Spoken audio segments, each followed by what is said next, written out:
Visual Fox 2. Visual Fox 2, kill. Ninja, out, 090. Okay, welcome back then to Fast Jet Performance. My name's Tim Davies, and today we've got one of our warrior clan who is in trouble. So I'm here to help him out, and it's an email that's come in through the back box. Here we go. So I'm going to read you the email. It's a guy really, and it's an interesting one. I think it affects quite a lot of people, especially as they come out of their late teens, early 20s.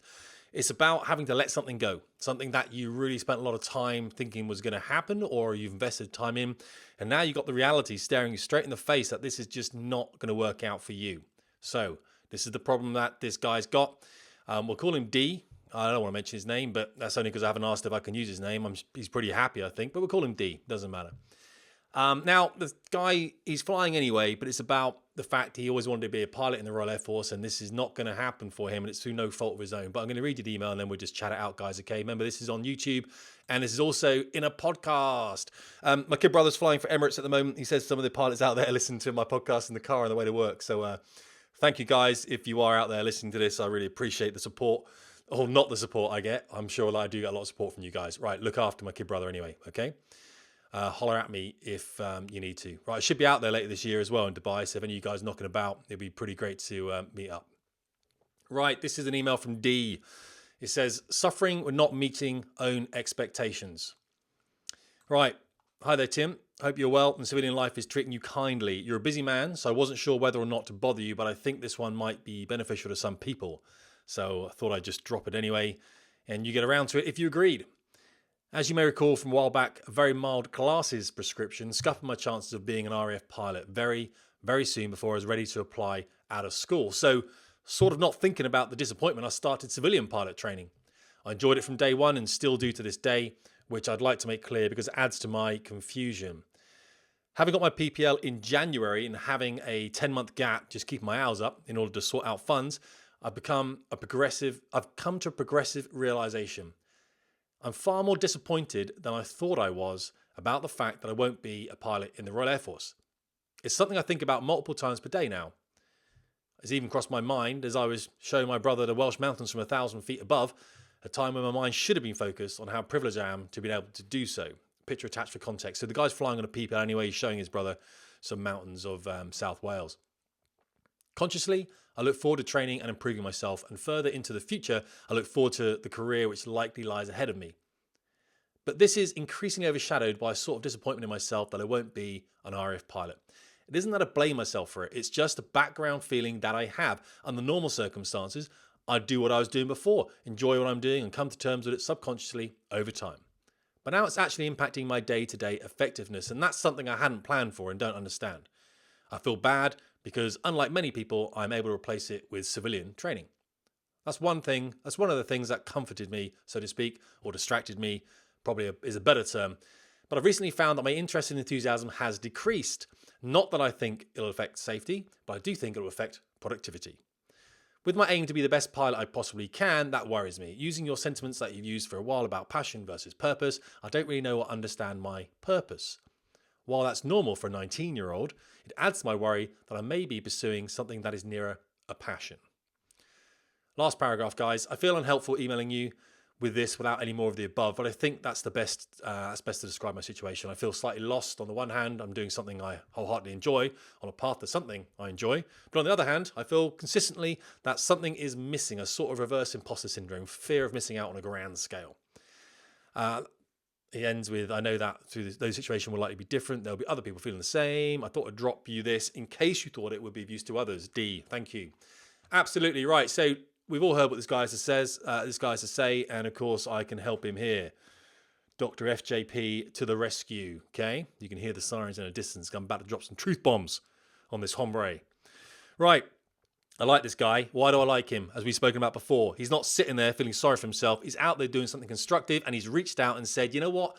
This is on my mind at the moment, and I need some way of trying to get some resolution. Let's start from the beginning then, shall we? Because let's think about who D is. He's a 19-year-old, he's a teenager. He's a 19-year-old, so he hasn't reached his mid-20s yet. He's a man. Guys, we've spoken about this before. What's happening with his prefrontal cortex, his limbic system, okay? They're not fully developed. This is a guy you can send to war, okay? And a woman that age, you probably can't. Well, you can, but women think about this stuff, their limbic systems and their prefrontal cortexes develop faster than men. So he's still got a lot of emotion that he is unable to probably control in the same way that someone in the mid-20s would. Now, I wrote an essay about passion versus purpose before. Limbic system, all those kind of things deal with consequence. And so this guy probably doesn't fully understand consequence as such, and that's absolutely fine. A lot of the young pilots I flew with were the same. And I know this really because when he talks about passion versus purpose and he talks about living a passion, I know he gets it. He's getting it. It's beginning to understand what that really means. And I love the fact he put it in there. Now, I would refer him back to an essay I wrote a while back. It's also on a podcast, guys. It's called The Passionless Pilot: Why the Advice to Follow Your Passion is Inherently Flawed. The reason I'm sending him back to that podcast was because there's some data in it that I think he needs to see from a guy called Cal Newport, who's a professor in a university in the States who's written a book on passion.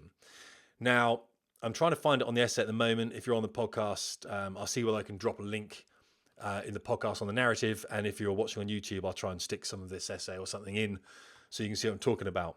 What Cal Newport says about this, and he's a guy like my age or whatever, just obviously far more intelligent than I am. And he said, the passion trap: the more emphasis you place on finding work you love, the more unhappy you become when you don't love every minute of the work you have. Now, the reason I'm saying that is because the generation 19-year-olds, anything really up to 30 probably, were told, of course, that they could do anything. And it was unfortunate thing that their parents had told them, because it's not true, as Dee's finding out now. He has to wear glasses, and so the Royal Air Force have to have cut-offs. And so if you wear glasses or you've had asthma since the age of 5 or anything like that, they just don't need you to apply. It's nothing personal. It's like they've got a bunch of guys out there who haven't had these issues. And so why shift through you? I've got an email recently from a guy who's got asthma. He's desperate to get into a fast jet, so he's trying to cure it himself. I love what he's trying to do with science. But the truth is, until the Air Force changed their policy, until AP 1269 Alpha, which is the medical document, changes, and that is coming in, people are doing work on this, this guy's not going to be able to fly airplanes. And at the moment, if you have, I think you can have corrective surgery if it's the correct one, but you need to check what that is.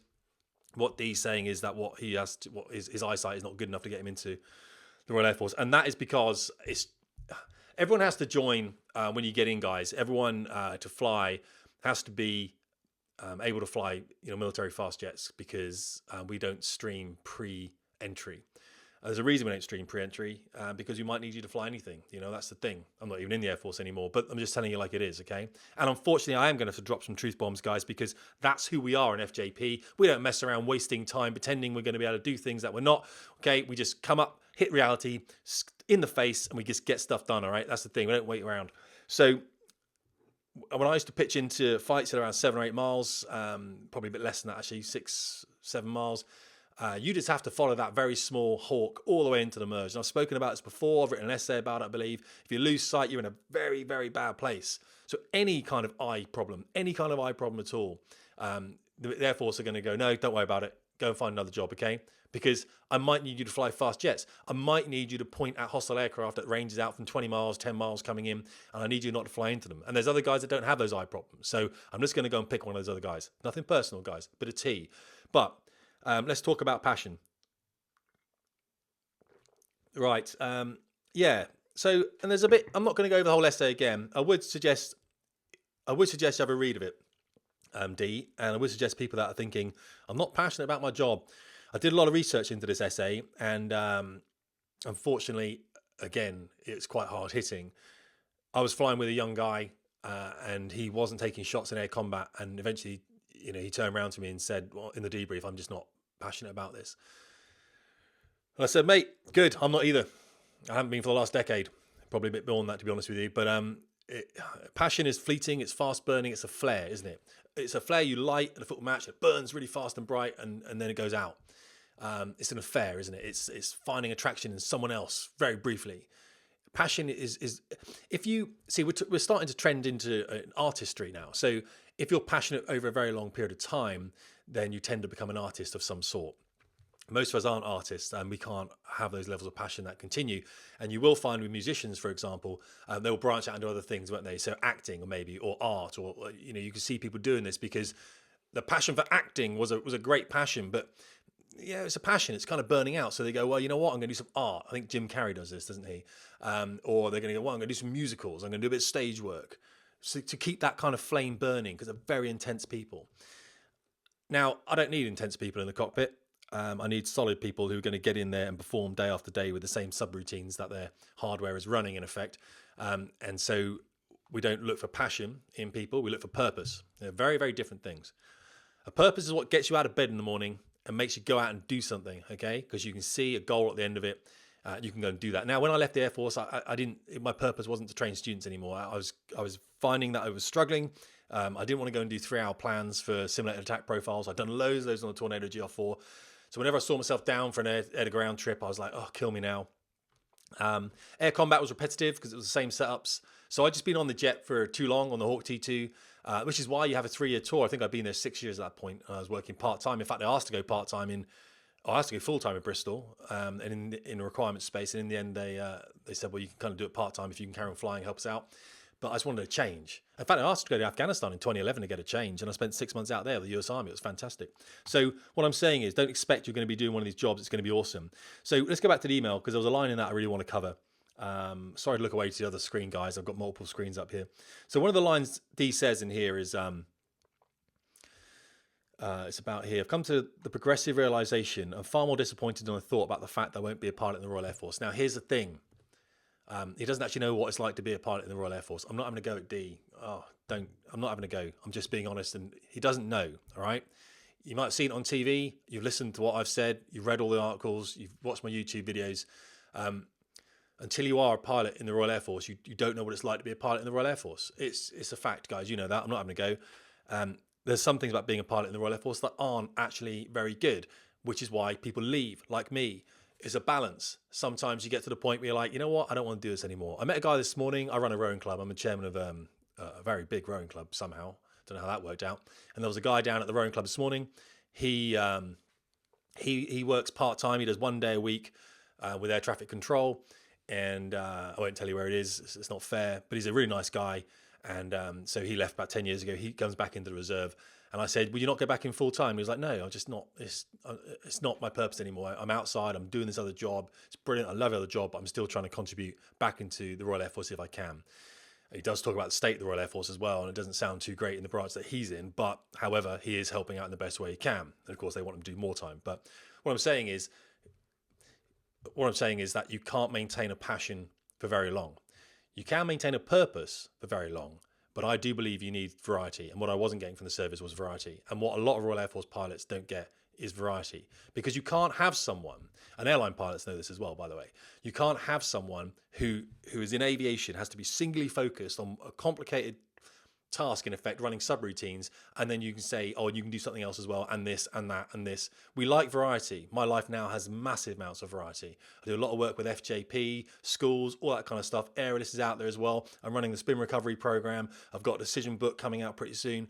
I mean, I love it, and I can put my energies in different pieces. When I'm not passionate about aerialists, which actually I am right now because we've got a conference in London coming up, and it's going to be fantastic. But when I'm not passionate because it's hard and it's difficult, I'll go, right, I'll keep aerialist going, fine. I'll do what I need to do with aerialist. I'll get in the book now. I want to get purposeful about the book, and I want to really get into that. So I burn brightly in different little areas. So passion and purpose you talked about. Now, I'm re-recording this. I recorded it once a couple of days ago. I listened back and I went, no, there's things I really need to say about being a pilot in the Royal Air Force, because I don't want this guy to think that he's missing out on a superb career. There are aspects of any career in the Royal Air Force that are excellent. Some of the best times I did adventure training twice in my career in the Royal Air Force, both skiing, both in Bavaria, had a great time. And you ski with some very senior officers, and you ski with some really young people. Absolutely brilliant, absolutely brilliant. So anyone could do that. You haven't got to be a pilot. And in fact, if you are a pilot, the chances of you getting adventure training are less than the other branches. Because it tends to be that you're needed, you're used. You know, you have to be there because there's always a manning crisis happening with in the pilot world. So there are real downsides of being a pilot. Now, if you want to hear in the Royal Air Force, if you want to hear more about this, I will try and get my kid brother on, because he's done both. He's been a pilot in the Royal Air Force on Hercules. He's Herc J. A lot of you know my kid brother, legend that he is. Not as good looking, obviously, and not as tall. So there you go, older brother, younger brother, not as good. So he was a Herc J mate, and then he was a Herc J captain, and then he left. Well, actually, no, he didn't. He went and flew King Airs, and he was a QFI on King Airs. I don't think he fit into the instructor role as much as I did, really, but it's just different. And then he wanted to get back operational again, and he went to Canada to do that with the J for about 5 years, and then he's out in Dubai now flying for Emirates, which he loves. Okay, he's having a great time. 777, they seem to be a brilliant company, actually, Emirates, I must admit. Now, people will say, no, they're not, but, he's in that passion thing. He's burning brightly. He's like, I love this. So I'll try and get him on, seeing as he's done both, and he will be able to talk to you about the good and the bad sides of flying within the service in the context of now flying in the airline world. I've got another guy I can do, actually, a guy called Andy Neophytu who runs Flight Deck Wingman. I'll get him on as well, and he can talk to you about that. I'll push some business his way. #sacrifice that I always do. So that really is what I'm trying to get at. So this guy won't be an RF pilot. It's not his fault, but there's another world. There's even a better world, I think, out there. If he can compartmentalize this, put it to one side, and get out there and do some damage in the real world. The thing is, this is, as he said, this is really distracting him. Now, we know that time is a great healer, don't we? So over time, and we know this from breakups and relationships and everything else, over time, that pain gets less. You have to think about the amount of people I chopped from flying training over my 10 years. And it was a horrible thing to do. I tried to make it as painless as possible. The students always saw it coming, and I was matter of fact with them. Black and white, this cannot go on. We're going to end this now, and we're going to do every single thing we can for you to get you in an aircraft of your choice in one of the other streams. That is what we're going to do. So, and you know what? A lot of those people were quite tearful. I understand that, because I had chop rides in my time and the emotion was pretty high. But, every single one of them, that emotion, I think a lot of it was also wrapped up in, I don't have to do this anymore. I don't have to strap this jet to my back anymore. And, a lot of it can be quite scary in a way. Apologies for the phone, guys. I've got a lot of stuff going on with Airless, so meetings. A lot of it can be quite scary, and when you take a person out of that, and I'm quite pressured as well in the flying training, you know how it is. So a lot of people have been in 5 years, or 4 or 5 years, but by the time they get to Valley, they're like, again, I've got to do another flying training course again. It's like, yeah, you do, yeah. That's just how the service works, unfortunately. And it never ends. Never ends in any flying world. There's exams, and this is the thing people don't seem to understand. I know the civilians have this as well. But the guys in civilian flying that have come from the military will agree with me here. You've always got exams. You're only as good as your last flight. You get something wrong, all eyes go on you. You can imagine.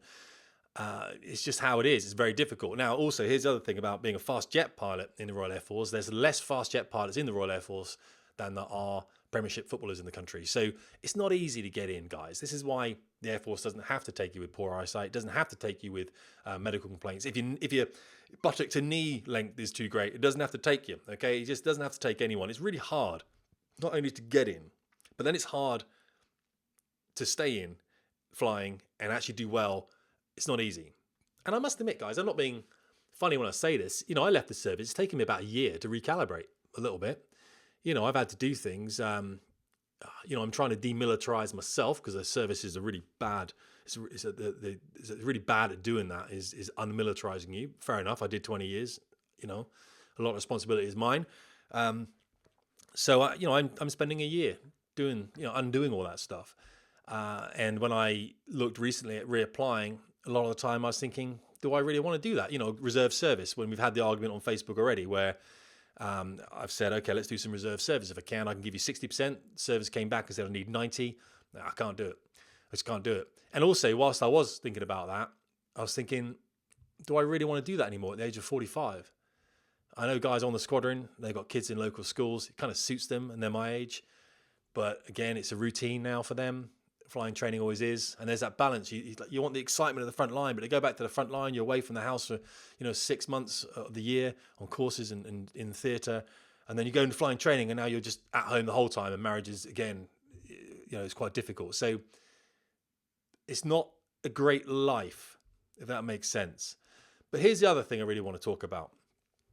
I'm never going to be an astronaut, right? I'm not. I'm never going to be a world famous musician. I'm never going to be a Royal Marines officer, which I always wanted to be, in fact. I'm never going to be a world-class, did I say musician or whatever it might be, because I've done something else. And so those things aren't open to me anymore. But I can still enjoy elements of them, as Dee's doing with flying at the moment, and hopefully do it as a career.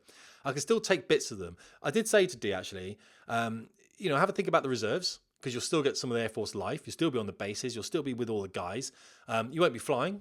You won't be flying, but you can be, you can be a reserve service guy and devote some of your time to doing that. That'd be fantastic. Wrap yourself up in it. And if you were to sit down with a bunch of pilots, one thing is common amongst them all in the Air Force is they'll be whinging. I had to grab some tea there. They'll be whinging because pilots aren't happy unless they're whinging. And I know why. I was a naval officer, and it's the same on ships. If the ship stops manking, something bad's about to happen. Everyone needs to be going on about how bad the tour is, but how bad the deployment is. It just keeps you together. It's that kind of dark humor as well.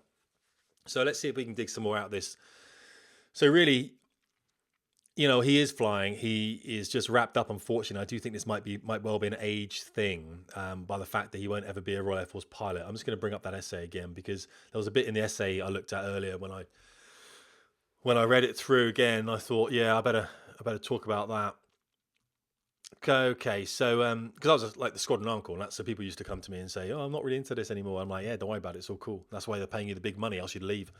And that is the truth. It does become a job, guys. It becomes a job very quickly. I mean, if you're a holding officer now and you're one of the 370, it's a job. You know what I mean? They need to pay you because all you want to do is get an airplane, and you're not. You're stuck there. I think I do talk about 50 years ago. There was a guy called Richard Bowles who wrote a book about what color is your parachute, and he was saying all you have to do in life is to have a fulfilling career is first figure out what you're passionate about and then go and find a job to match it.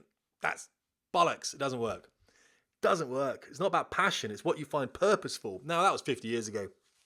And obviously this author had not met me. And obviously I've solved all the problems in the world when it comes to purpose. So what I mean is we're talking about purpose, not talking about passion anymore, okay? That book sold 6 million copies. That guy was smoking a crack pipe. Tea.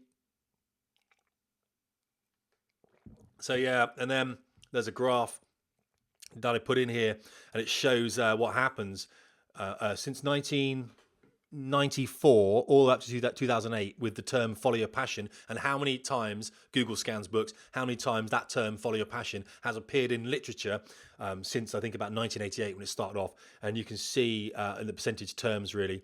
From 1994, it's quite a flat line. I'll drop this in the video, guys, and then it shoots all the way up to 2008. So really, people have been reading about it. That's why people are like, I must find a job that I'm passionate about. It's like, nah, whatever.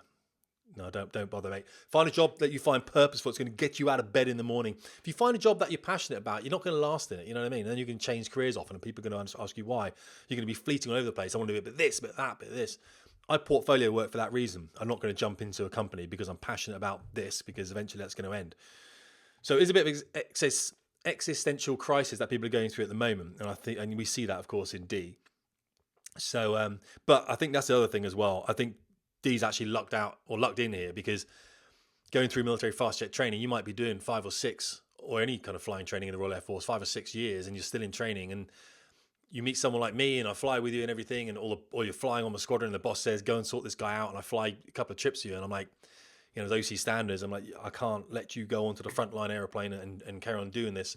This isn't right for you. I'm going to have to phone up another flying school and see whether I can get you onto Maltese or Rotary, which don't have to take you, by the way, or RPAS. They don't have to take you. So this could be the end of your career. And now D's 25 years old looking for an airline job. And that's not a bad thing. You can, of course, you can do that. But if he gets in airlines now in his 20s, early 20s, he's already putting in that seniority. Thank me later, D. That's all right. So, but I must admit, I've also said to other people, you can fly in the Royal Air Force in the private flying clubs, and so it is not a bad career to go into, even if you're not flying. And I still push that, and I wouldn't say it wasn't true. I did have a great time. I am frustrated with RAF Manning at the moment, but they're sorting it out. They're just slow, but that's it. The Air Force lags, isn't the real world, because it's just because it's the Air Force. It's very conservative. It kind of has to be, else it would change too quickly. So, career paths, yeah. So here we go. Passion and purpose go hand in hand. When you discover your purpose, you will normally find it something you're tremendously passionate about. Yeah, I think that's right, actually, because I feel quite purposeful about helping people go through transitional changes. So from chaos to order, whether it's through a divorce or a breakup, or whether it's losing a job, or even deciding to voluntarily lose your job so you can go into entrepreneurship, which is very difficult. That's why I'm running the spin recovery program, which I'm finalizing now. I'll put some stuff out of it because D would qualify if he was older for the spin recovery program. Guys like him that are I mean, SPIN stands for self-esteem, purpose stands for identity and negativity. And of course, you can see how that applies to D in this context. Most of the people I help out are mid-30s to 50, in fact. But yeah, and there's a woman called Terry Trespicchio who did a TEDx talk. And one of the things she said is passion is not a plan, passion is a feeling. Feelings can change. So I don't want people to be passionate about going into the RAF or whatever, because they're not going to last. It's about being purposeful, about saying, you know, I want to go into the Royal Air Force and be the best officer I can. Let's start there, shall we? Oh, and I'm going to fly an aeroplane as well. I've always said that. The Navy are really good at this. The Air Force are less good, but the Navy always say you're a naval officer first and you're a pilot second. The Royal Air Force don't. Well, I think they kind of push that, but it doesn't really come across in the same way. So let us wrap this up then, shall we? Because we've done 25 minutes, so under 30 minutes. How lucky are you guys? Right, okay, let's just bounce to his email one more time, and I'm going to send him a link of this and get this out. So he's got fear of missing out. Well, there's nothing you can do about that, mate, because you're not going to be a pilot in the Royal Air Force. You know, so I wouldn't be fearful about it. You know what you're doing now. You can do what you want, pretty much. But unfortunately, flying in the Air Force for you is not going to happen. So he doesn't understand his purpose. That's fine. I don't know why you would at age of 19. You don't know what the world's about. I'm 45 and I still haven't got a purpose. I'm finding it. And you find purpose, by the way, by doing lots of different things, which is why I haven't jumped straight into working for BAE Systems or Thales or something like that. I've actually said, right, take a year out, do some contract work, work for Aerialist, work for yourself, and you know, run some different clubs, get some responsibility. I would suggest that's a really great thing. Responsibility, load yourself up with responsibility. That gives you real kind of focus, guys. Gives you real purpose, which is why I'm running a rowing club now, which is a nightmare, but I'm running it anyway. We're sorting things out, which is great. But you're not going to find out your purpose at 19. You're not. I don't think you are. I genuinely don't think you are. So don't worry too much about that. But do different things. Speak to people like you're speaking to me who've done the RF job. Speak to people who've done other jobs you might be interested in. I never started off in the Royal Air Force. I was an engineer first for about a year. And I pushed shopping trolleys around Asda. And that was a great job. That was a really great job because if you think about what you're doing when you're collecting shopping trolleys in Asda, you're collecting shopping trolleys, taking them upstairs where people can use them. And then people bring them all back down again and they put them in the car park and you go and collect them up. It's a very simple job. You get a lot of thinking time. You can listen to podcasts, and there weren't podcasts in those days, but now you can. There's no responsibility in that job really. So you can have responsibility in other areas of your life. But that's one of the jobs I did when I started out. So I didn't jump straight into the Air Force. So to end this then, I don't think I've been too harsh. I think this is something that will pass. I think purpose will happen. I think D really needs to look at the airlines and some other type flying. Of course, you haven't got to go into the airlines. You can do flying off, you know, smaller aircraft onto, you know, the West Coast of Scotland, that kind of stuff. If that's more interesting to you, get a helicopter license, fly helicopters if you want to. Shudder. So there's all sorts of things you can do. But the airline one seems to be a pretty good route that people are taking at the moment.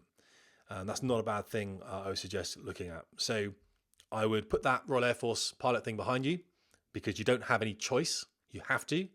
And the sooner you move on from that, the more you can go out, as I said, and actually be successful in another area of aviation. You're crewing next to a lot of pilots on a lot of airliners who will feel exactly the same way. My brother does this as well. He says whenever he tells people that he was a Royal Air Force pilot, they're very interested in what he's saying, and they talk to him about it and they ask him about it and they say, well, that sounds really interesting. What did you do? Where did you go? And all this kind of thing. And he explains it to them. It's just a different career path. That's all it is. And of course, here's the thing. I've got one of my pilots at the moment, a great guy. I really, really like the guy. I can't find a job.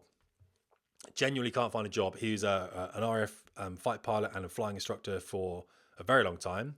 I think I'm saying 16 years. I don't know whether it is true. It might be a bit longer. Good friend of mine. And he struggles to find employment. I mean, you know, I kind of do as well in the mainstream employment, which is why I do portfolio working, because I'm not too sure I'm employable in that sense of the word necessarily. But this other guy can't find it. And why can't he find it? Because on his CV, he's got one line that says RAF pilot. And then he fills it all out. Now, Manning would say, well, you could put different things in there. You could say how you ran the creche and how you ran the bar. And it's like, oh, give me a break, guys. Come on. What you can't show is your profit and loss sheets and how you turn companies around and how you built teams and you that team generated this much finance for the company. It doesn't work like that in the Royal Air Force. So it is a struggle. So, you know, you're not missing out here. If you're an airline guy, you're never going to be without a job. depending on what that kind of job is and how great that job is. But you're not going to be without a job, so don't worry too much about that. I would like to hear back from D though about what you think about the advice I've given you, buddy. I'll write you an email. I'll send this link into you. But just again, reiterating passion versus purpose. Don't mistake the two. All right. Don't go looking out for something where you've got to be excited about it every day. You've got to be motivated about something every day, but that's purpose. It's not passion. Hope that works for you guys. What's happening in my life right now, not that you're interested at all, but they're down here on the floor. Used to be an HTC Vive Pro headset with, that's a hassle to set up. In fact, I'm charging the things at the moment in there. They're charging for about 2 hours. I'm setting up on my main gaming system. I don't really game at all, but when you left the service, I was doing a lot of flight sim work. So that's next door. And then that thing in the blue thing there is a very expensive gaming laptop. Really expensive, from HP in fact. And you can see Omen, there's an Omen monitor there as well, which you're going to have. This is all going down to DSCI, okay? This is all going down to DSCI down in London, where I am next week. And DSCI stands for the, this is brilliant, I'll type it in. DSCI stands for the Defence and Security, oh, it's got to be on here somewhere. Equipment I. Why? Ah, there we go, International.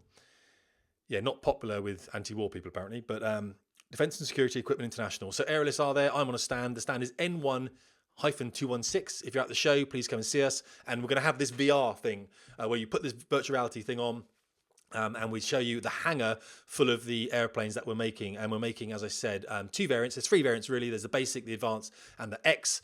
The basic is what will be like, it's like a Texan T6, but obviously it's got a jet engine in it, and then the advance is like the Hawk in effect. And we are actually making the advanced aircraft as the lead-in aircraft for Tempest, and Tempest is next door to us. So if you find Tempest, we're next door to Tempest because we're building them a flying training airplane, okay, and a modular approach. It's awesome. And this is why, and also we're doing the syllabus, and this is why things like this, Jamie McGonigal's book Super Better, a revolutionary approach to getting stronger, happier, braver, more resilient. It's about gamification, because what I'm doing is I'm gamifying your syllabus, your flying training syllabus.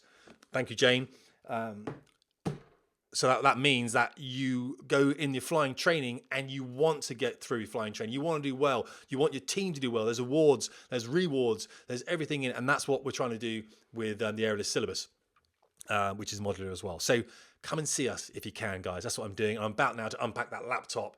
I've got to take it down to Thales at some point. We've got to sort out all the VR things so that I can present this at DSCI.